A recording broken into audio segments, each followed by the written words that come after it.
Oi, gente, tudo bem? Vamos lá para o nosso próximo vídeo. É o vídeo da semana, tá atrasado um pouquinho, mas eu vou gravar hoje para compensar, tá bom? E já deixo dois que estão aí muito ligados, relacionados, né? Dentro ainda do capítulo Noções Morais Gerais da Sociedade. Desse livro aqui, deixa eu mostrar o Como Observar Morais e Costumes, da Harriet Martineau. Esses dois subtópicos desse capítulo que eu vou gravar hoje, vão ser publicados um hoje, o outro na segunda-feira, como de costume, eles estão tocando num ponto assim muito interessante, que é exatamente o tipo de tratamento que é conferido aos criminosos e o relato dos criminosos. A Martineau vai falar do tratamento da culpa, e depois vai falar sobre a necessidade de ouvir os culpados. Então, não é necessariamente criminosos, são aquelas pessoas condenadas. Vou fazer essa ressalva aqui, porque é um livro que chama a atenção da gente o tempo todo sobre a perspectiva metodológica. E antes da gente começar, porque a gente fala de testemunho de crimes, né, que está no índice do livro. Não é quem testemunhou o crime, é quem está relatando o crime e está falando de si mesmo. Mas isso é no outro vídeo, não vou antecipar aqui.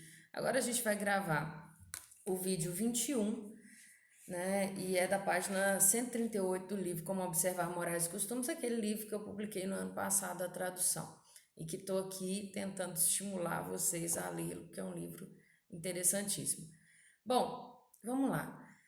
A Martineau vai colocar uma série de questões aqui. Eu queria ter gravado esse vídeo ontem, anteontem, dia 31 de março, né, o dia em que se comemora o golpe, né, a ditadura militar, o golpe de 64.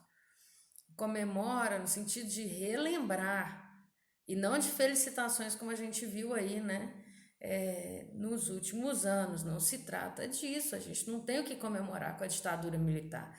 Não foi um período de estabilização, como uma nota que foi publicada, né? Mas eu não preciso dizer isso para vocês, porque vocês são estudantes, professores, né? Leigos que têm conhecimento sobre o assunto. Agora, esse tipo de discurso pode vir a levar a um entendimento, né, equivocado da história para aquelas pessoas neófitas que não conhecem ou não viveram a realidade ou que são completamente alienadas de fato.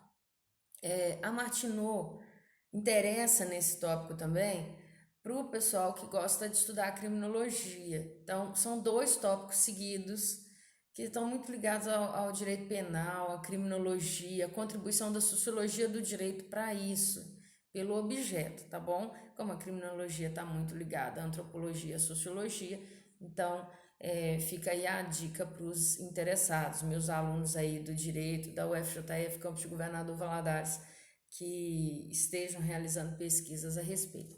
Um outro detalhe, eu vou demorar a entrar na leitura, né? É que geralmente a gente não tem uma percepção de fato metodológica sobre como analisar aquilo que se busca entender com relação ao crime, ao criminoso, à culpa, os culpados, o sistema, né? E aí, nesses dois tópicos, a Martineau dá uma lição sobre metodologia muito interessante, tá? Bora lá então. Na página 38, ela começa assim: o subtópico se chama Tratamento da Culpa. A Martineau não coloca os nomes dos subtópicos no texto, mas eu optei, como tradutora e editora da obra, que é uma obra que está em domínio público, não a tradução, né, mas o original, de trazer do índice para os subtópicos. Vou fazer isso também agora, né? Estou fazendo no Society na América, porque isso tem muito a ver com o tipo de forma como a gente lê contemporaneamente esses textos, né? A gente não volta lá no índice para ver, olha, tem um espaçozinho aqui de uma linha, mudou de tópico? Não. Então, só para chamar atenção com relação a isso, ela coloca uns tracejados só e não coloca o subtópico, mas na minha tradução vocês vão achar. Então Martineau falando, o tratamento do culpado é tão importante como um índice para as noções morais de uma sociedade. Essa classe de fatos, olha a classe de fatos, de novo, né?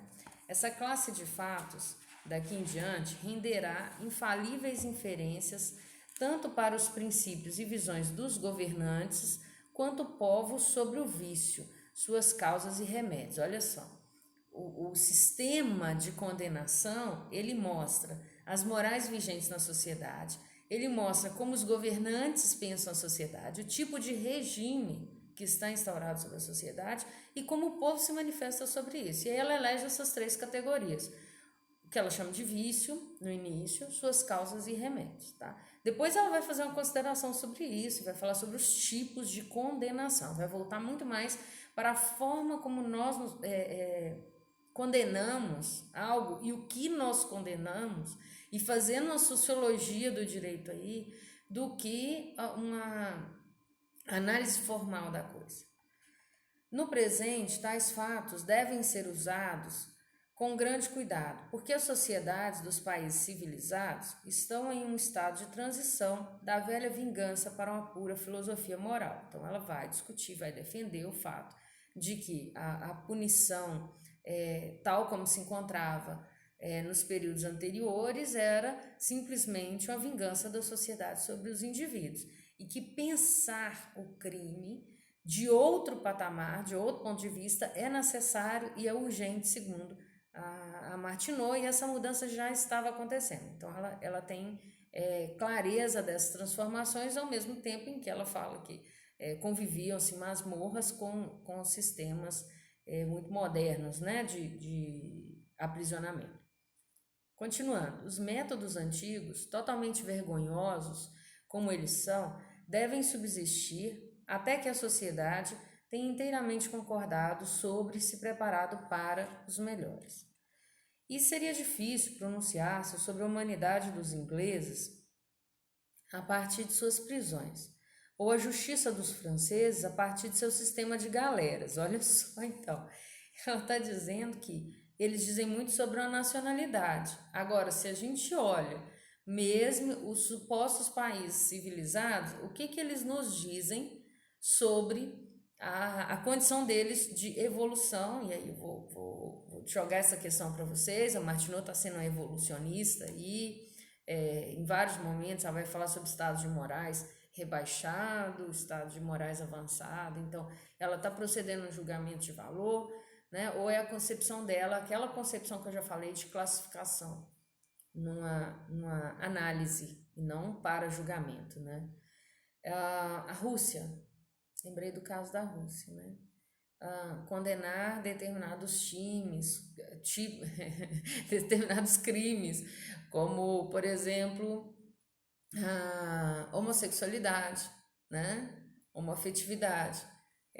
Isso diz muito sobre um país, não é verdade?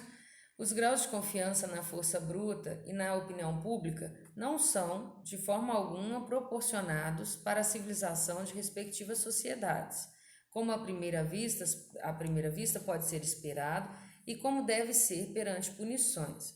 E prisões podem ser tomadas como indicações de morais e costumes. Olha só, nem sempre indica o desejo da maioria. Pode ser muito mais um costume arraigado, morais arraigadas, pode refletir o tipo de governo, não necessariamente o interesse da maioria, o desejo da maioria, né? A vontade. Ela vai usar muito esses termos, a vontade e o desejo da maioria. E aí é muito próximo do que o Tocqueville faz no mesmo momento, né? O tratamento do culpado em terras selvagens e também em países sob um despotismo indica apenas as morais dos governantes, exceto na medida em que pontua a subserviência política do povo. Então ela vai de novo colocar países civilizados e terras selvagens. Só que o despotismo ele vai aparecer como um elemento do processo civilizador ainda não iniciado, né? E por isso ele é tão característico, segundo a Martineau, de povos que se encontram em determinadas condições não civilizadas.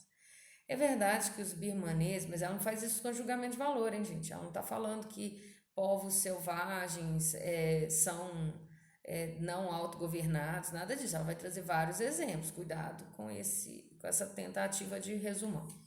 É verdade que os birmaneses devem necessitar estar em um estado social deplorável se seu rei pode expor, entre aspas, seu primeiro-ministro ao sol, como antigamente descrito, dois pontos. Mas a misericórdia ou crueldade de seus súditos pode ser inferida somente da liberdade que eles podem ter e podem usar para tratar uns aos outros da mesma maneira. No seu caso, nós vemos que tal poder é possuído e colocado para uso. O credor expõe a esposa do devedor, filhos e escravos ao mesmo sol do mesmo dia que assa o primeiro-ministro. Na Áustria, seria difícil supor que seus súditos tenham algum desejo para considerar uns aos outros como o imperador e seu ministro, trata os infratores políticos dentro das paredes do castelo de Spyborg. Então, ela está falando sobre o tratamento, se ele é conferido a partir de status, ou se o tratamento é dado a todos da mesma forma, por mais cruel que seja. Ela está falando de assar o ministro e, da mesma forma, a pessoa que vai colocar, assar é expor ao sol, tá, gente? Expor ao sol sua esposa, seus filhos, seus escravos.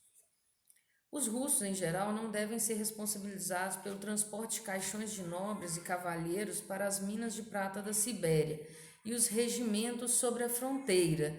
É apenas sobre um governo representativo que prisões e o tratamento de criminosos sob a lei podem ser honestamente considerados um teste dos sentimentos da maioria. E aí ela continua dizendo: é apenas sob um governo representativo que prisões e o tratamento de criminosos sob a lei podem ser honestamente considerados um teste dos sentimentos da maioria. Se não é num regime representativo, então a indicação não pode ser direta, né? Ela vai falar também sobre a questão do despotismo aparecendo nas formas, mas isso a gente vai ver no texto. É também verdade, entretanto, que as punições são quase em todo lugar vingativas em seu caráter e têm mais relação com alguns supostos princípios de não deixar o vício impune do que qualquer um para a segurança da sociedade ou a reformação do ofensor.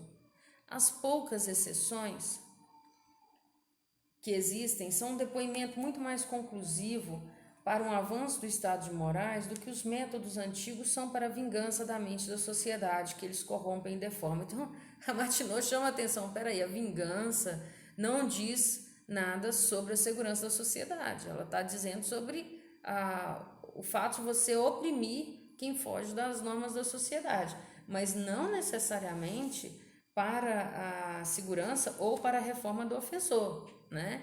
Não confundam uma coisa com a outra. A penitenciária da Filadélfia é uma prova da humanidade pensativa e laboriosa daqueles que a instituíram, mas Newgate não pode ser considerada tanto a decisão expressada do povo inglês quanto para como os criminosos devem ser guardados. Tal prisão não seria agora instituída por alguma nação civilizada. Sua existência deve ser interpretada não como um símbolo da crueldade e devassidão da mente da sociedade, mas de sua ignorância do caso, ou de sua fanática aderência a métodos antigos, ou de sua apatia em consideração para melhorias para as quais existe um não peremptório chamado de alto interesse. Qualquer um desses é suficiente, os céus sabem, por qualquer sociedade, ter que responder por bastante para produzir por contraste, superando a honra à filantropia, que puxou para baixo o pelourinho e está laborando para substituir o carrasco e converter toda a prisão no mundo civilizado dentro de um hospital para a cura da doença moral. Mas a reforma começou, o espírito de Howard está sob sua peregrinação, e bárbaro como é ainda nosso tratamento do culpado, melhores dias estão em perspectiva. Será? Sistema brasileiro, hein? O que o viajante tem para observar, então, é, primeiro, se houve qualquer melhoria do tratamento de criminosos em países onde o povo tem uma voz sobre isso, e em países despoticamente governados, quer o sentimento público seja movido sob a condição de criminosos estatais e quer os homens tratem um outro vingativamente em seus apelos para as leis de cidadania. Quer exista uma crueldade birmanesa no exercício dos direitos legais do credor, quer exista uma relutância para mergulhar outros dentro das aflições das penalidades legais, ou quer ofensores sejam considerados como além do pálido de simpatia.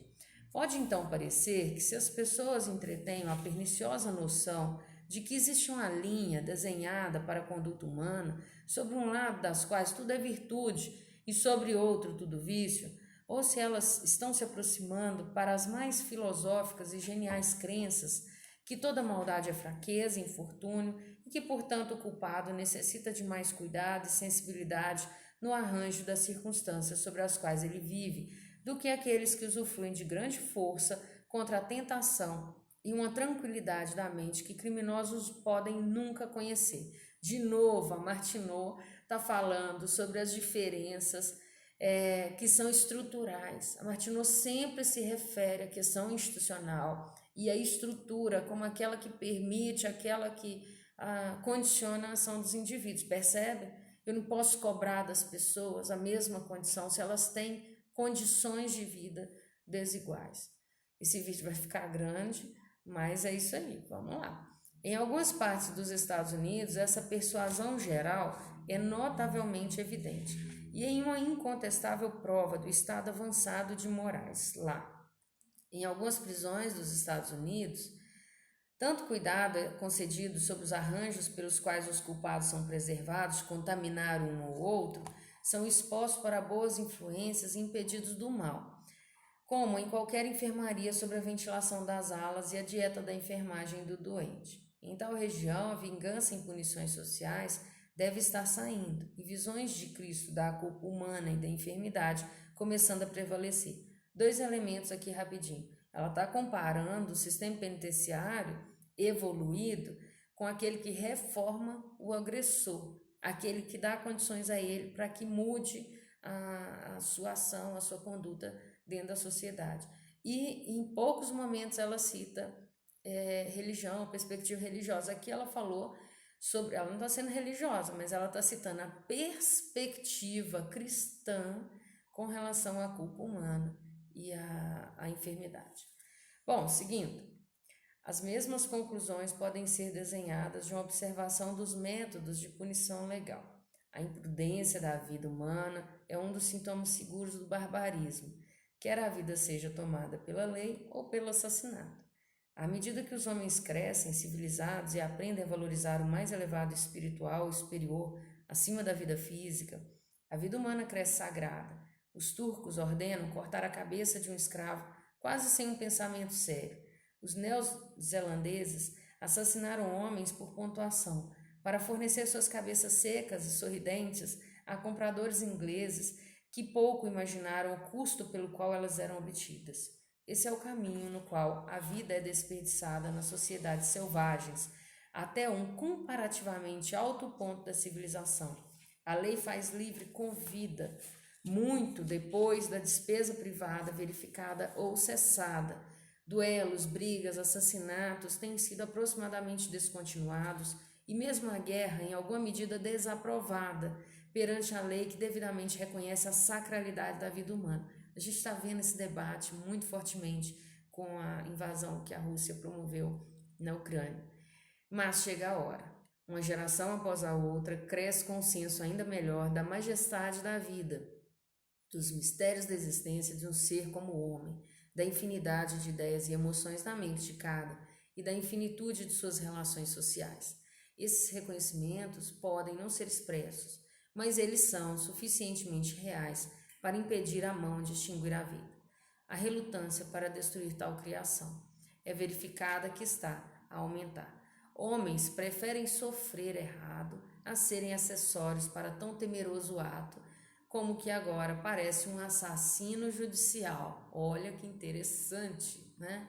Ela coloca a condenação, o sistema, como um assassino judicial. Foucault vai discutir muito isso, né? A lei é deixada sem uso, é evadida e torna-se necessário alterá-la. As punições capitais são restritas, são ainda mais que restritas, são abolidas. Olha aí o Vigiar e Punir do Foucault. Só que 100 anos depois, né, gente? Esse é o processo. É agora tudo, mas completo nos Estados Unidos. 100 não, 150 anos depois, né? Está avançando rapidamente na Inglaterra. Durante seu progresso, mais luz é jogada sobre as noções morais de um povo representado por uma mudança no caráter de outro, chamado inferior, as punições. Tormentos corporais e desfigurações saem, tortura e mutilação são descontinuadas, e depois de um tempo, as inflições mentais mais grosseiras. O pelourinho, como mera exposição ignominiosa, foi um grande avanço sobre o mutilar com o qual esteve uma vez conectado, mas está agora descontinuado como bárbaro. Todas as exposições ignominiosas em breve serão consideradas igualmente bárbaras, incluindo as punições capitais, das quais tal exposição é o princípio recomendatório. Para referir uma vez mais para o caso da Pensilvânia, essas noções de exposição ignominiosa estão lá tão longe que a evasão disso é o princípio principal da gestão, o isolamento sob a tutela da lei. É lá o método sobre o princípio de consideração para o fraco e da suprema consideração para o sentimento de autorrespeito no ofensor, o sentimento no qual ele é necessariamente mais deficiente. Vamos pensar o caso do Will Smith aí, né? A tolerância como barbarismo, né? O apresentador do Oscar ofende a mulher dele que passa por um momento de doença e é uma ofensa grave, né? Atinge a dignidade da mulher, da família, e ele vai lá e dá um soco no apresentador, né? É intolerável a violência que ele comete contra o apresentador. E aí o foco está mais ligado à agressão física, né? Por exemplo, o fato de que os dois não sofrem um processo de expulsão, né? Tem aí uma ótima discussão nesse ponto, né? O isolamento sob a tutela da lei é lá o método, sobre o princípio de consideração para o fraco e da suprema consideração para o sentimento de autorrespeito no ofensor, o sentimento no qual ele é necessariamente mais deficiente. Quando nós consideramos os métodos brutalizantes de punição em uso antigamente, e agora em alguns países estrangeiros, em contraste com o mais recente instituído e mais bem-sucedido, nós não podemos evitar perceber que tais são indicações das noções morais daqueles em cujas vontades elas existem, sejam eles um conselho de déspotas ou uma associação de nações. Nós não podemos evitar perceber a partir deles que barbarismo é mantido para ser justiça em algumas épocas e países. Então, a justiça é contingencial, não universal. E como esse que seria então e existiria condenado como leniência culpável, vem em outro lugar a ser considerado menos do que justiça. O tratamento do culpado é uma das evidências mais fortes quanto às noções morais gerais da sociedade, quando é evidência para tudo. Isto é, quando os culpados estão nas mãos da sociedade. Gente, é isso. Eu li o tópico inteiro, né? São várias páginas, mas eu acho que é tão importante, a gente está num período tão importante para discutir isso. Que tipo de sistema de condenação nós temos, como é que a gente trata os criminosos, o que a gente chama de criminoso. Isso a gente vai ver no próximo vídeo, tá bom? Obrigado pela presença, pelo tempo de vocês e pela colaboração aqui para a gente fazer esse debate. Até mais, tchau!